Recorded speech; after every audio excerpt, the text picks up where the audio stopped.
It is Sunday, March 17th, 2024, and on this week's edition of Sunday Sofa Time on Tour, we're talking about cruising versus all-inclusive land vacation.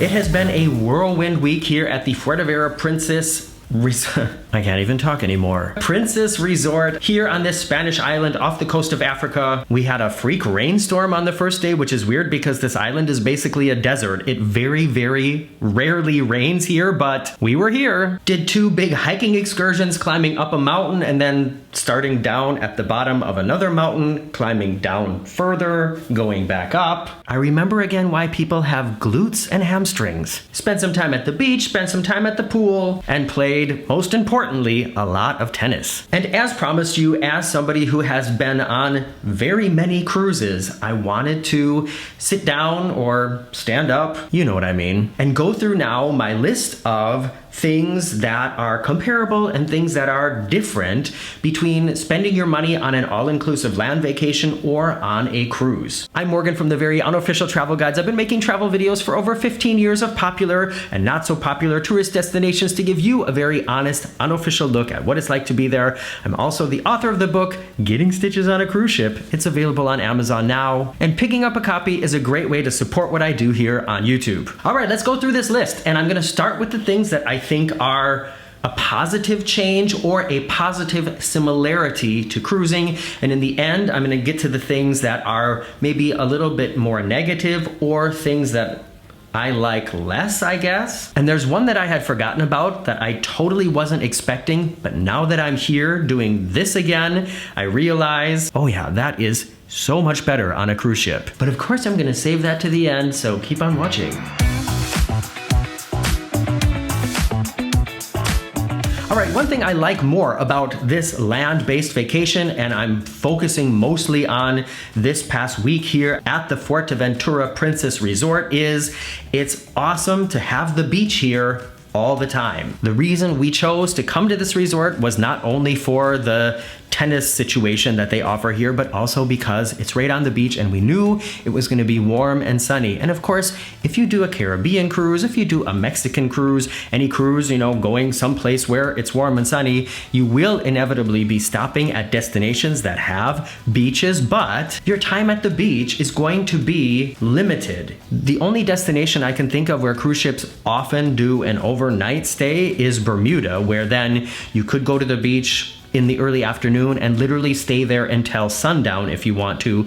But otherwise, your time in port is limited, which also means your time at the beach is limited. So if you dream of sipping a cocktail and watching the sun go down with your feet in the sand, better book a land vacation, because on a cruise, that's usually not possible. And another thing that's great at many all-inclusive resorts, and definitely this one, is there are no inside cabins. I recently made a video comparing the 3 different most popular cruise cabins, inside, ocean view, and balcony. Talked about the one that I always sort of skip. I know that that's something that a lot of people think about when they're planning their next cruise. They're looking at their budget and trying to decide which cabin should we go in. Of course, the best is almost always balcony, but sometimes balcony is not in the budget. And one nice thing about this resort is every place has a balcony, or at least an outdoor terrace space. I have a little bit of a beef about our balcony here. When I upload the room tour, I'll tell you more about my problem with this balcony. But still, it's nice to have an outdoor space. You can open the window, go outside, and every room here is equipped with some kind of outdoor space. Speaking of outdoor space,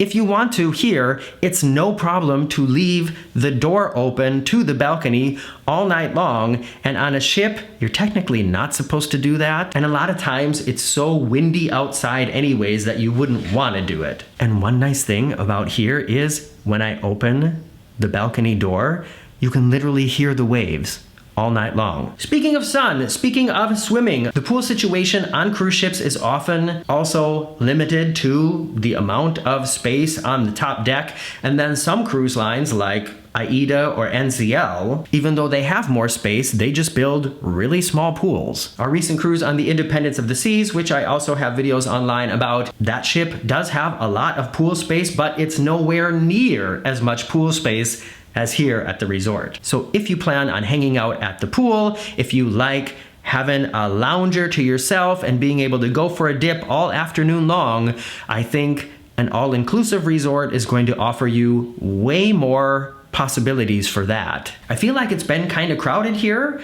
and I don't mean like crowded like I feel like there's a lot of people in small spaces. I just mean it seems to be pretty fully booked, and we have never had a problem getting a sun lounger in the afternoon when we wanted to go to the pool. Of course, we all know that's way different on a cruise ship. 3 more things I want to talk about on the like sort of positive good side before we get to the other side. And the first one is activities. Of course, on cruises, there are also a lot of activities, from best belly flop contest to the quest, to bingo, to water slides, surf simulators, and all that. Not saying that there isn't a lot to do on a cruise ship, but there are certain activities that you can't do on cruise ships, including play tennis, at least on a full tennis court, and I know for a lot of you out there, golf. So that's another reason why staying on land in an all-inclusive resort might be more attractive for you if you're a tennis player like I am, if you're a golf player like so many of you, if you want to do windsurfing, if you want to do some bicycle training. I think the more active and the more actively you are participating in some kind of sport, the more you will have possibilities to play it at an all-inclusive resort compared to on a cruise ship, unless it's maybe pickleball, because I know pickleball is really taking the cruise ship world by storm now. But there's so many activities that just you can't really do on a cruise ship that you can't do on a cruise ship at all. And in that sense, an all-inclusive resort will be better for you. Okay, what about upgrades? What if you want a little something extra special? We know on cruise ships, there's like the Haven on NCL, there's the MSC Yacht Club. There are other examples of ships within a ship or suite class experiences, and at this resort they also have a suite class. It's called Essentia, and it includes a higher level of all-inclusive. So if you want to order like a top shelf spirit or a top shelf wine, it's included, or you also get a bigger discount. They have the preferred rooms, which are much higher up on the hill and closer to the lobby and restaurants, and a few other benefits that I don't want to go into detail here. I just wanted to mention that if you are into being at like sort of a higher level when you're traveling, all-inclusive resorts will be able to offer you an upgraded experience too. And speaking of price, Collie and I went through our list of things we wanted to have for this week or 8 days that we're staying, including sun, tennis, pools, beach, all that kind of stuff. And I made like a list of resorts that I thought came into question for us,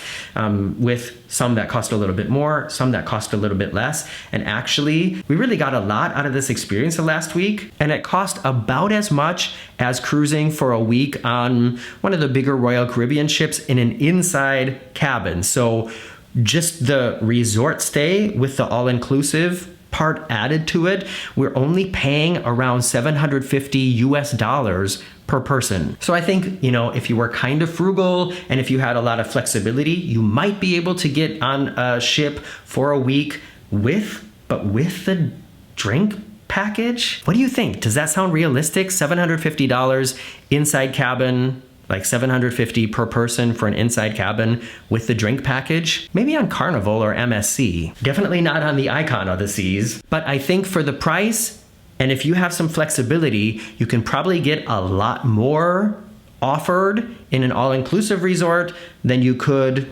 on a ship. But it depends on the ship and the cruise line. We're just about to move on to the things that I think are maybe a little bit less good at an all-inclusive resort compared to a cruise ship. And like I said, there's this one thing that I forgot about. Gonna get to that. Before I do that, please just take a moment to make sure you're still subscribed down there. If you thought you were subscribed, if you're not subscribed yet, please do it. I would love to get to 100,000 this year. Maybe 80,000 is a more realistic goal, but a guy can dream, can't he? Okay, one thing I've noticed during this last week that's really different here compared to a cruise is we have never seen the cabin steward, the person who is making up our room every day. We've never met them. And I'm not saying that I think that's better or worse, but it's definitely different. And I know that some people do enjoy those morning talks, those evening talks with their cabin steward, talking about where they were that day, what they did. It's certainly a social aspect that you will experience on a cruise ship that we have not had once here. That's not really common in hotels, that the people who are doing the cleaning and maintenance in the room are like actively engaging the guests. Another thing that's really obviously different and less at an all-inclusive resort is you are in one place. That's one great thing about cruises, is that you have that awesome resort floating on the ocean, and every morning you wake up in a different place. Not only maybe a different place in the same country, but you might wake up in a different country. And there are chances to do adventures when you go to an all-inclusive resort. There are excursions offered here from the hotel. Like I said, we rented a car and we went out and saw some great things. And actually, when I'm done filming this, we're gonna go see some more. But compared to on a cruise, I think we're gonna have seen a lot less this week than if I was on a cruise ship. If you want to go out and about and see a lot of different things other than the resort itself, you're going to have to be much more active in the planning alone than you would on a cruise. Okay, another thing probably specific to this resort, but I don't know, maybe it's like this in other all-inclusive resorts as well. We have all-inclusive, which means we have the green bracelet, and we just need to show that and can order from a large list of drinks. However, it only counts until 11:30 at night, and if you want to drink after that, you have to pay for it. I know this is a minor thing, but I've had the drink package on cruise ships before, and I don't remember there being any sort of time limit or like deadline at the end of the night. There is a limit of how many drinks you can order in a period of time, but they do not stop serving drinks at 11:30 at night. We've been getting up so early and been so active on this trip that it hasn't mattered anyways, because we have been basically asleep in bed by 11:30 at night every night. But for the people who like to maybe get up late or take a long afternoon nap and then party into the early hours of the morning, not only is that less possible here because they don't stop serving drinks, but you have to start paying for drinks after 11:30 in the evening, but also there's just really nothing happening here later in the evening. And I know on many ships, and especially on Virgin Voyages, there is a lot of nightlife. There's a lot of fun things happening that start later in the evening. And speaking of late, at this resort, there is no place to get a late night snack. I talked about this a lot in the Independence of the Seas videos. My sister and I really enjoyed going for just a late night snack every night after watching the show. Go and grab a piece of pizza,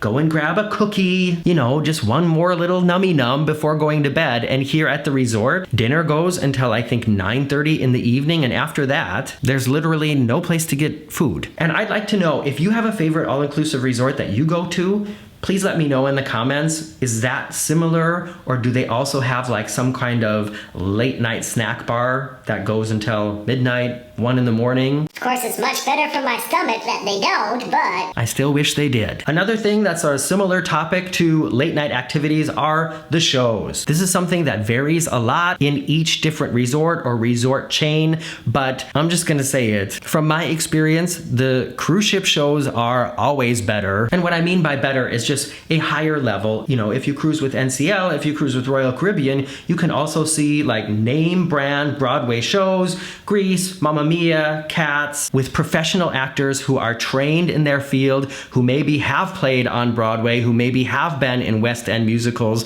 and are now on a ship. And here at the resort, the level of talent is more like amateur. The people are doing a great job. They're giving their all, but it seems more like a hobby than like a full-scale professional production that just happens to be on a ship. So if you are really into going to the shows, if you like to be impressed by a high level of talent and maybe some crazy technological things like people flying through the air or coming up from trapdoors or stuff like that, I don't think you're going to see that at many all-inclusive resorts, but you will see that on many cruise ships. All right, now we're coming to the final topic here, and please let me know if there's anything you think I missed on this list, or if you think I got it wrong, or maybe especially right. But one thing I like so much more about being on cruise ships compared to land vacations is here on land, you have to deal with birds and bugs. There is a snack bar here at the resort. It's right down by the beach, has a beautiful view out over the waves, but there are birds and bugs everywhere. The main buffet restaurant up in the main hall also has outdoor seating,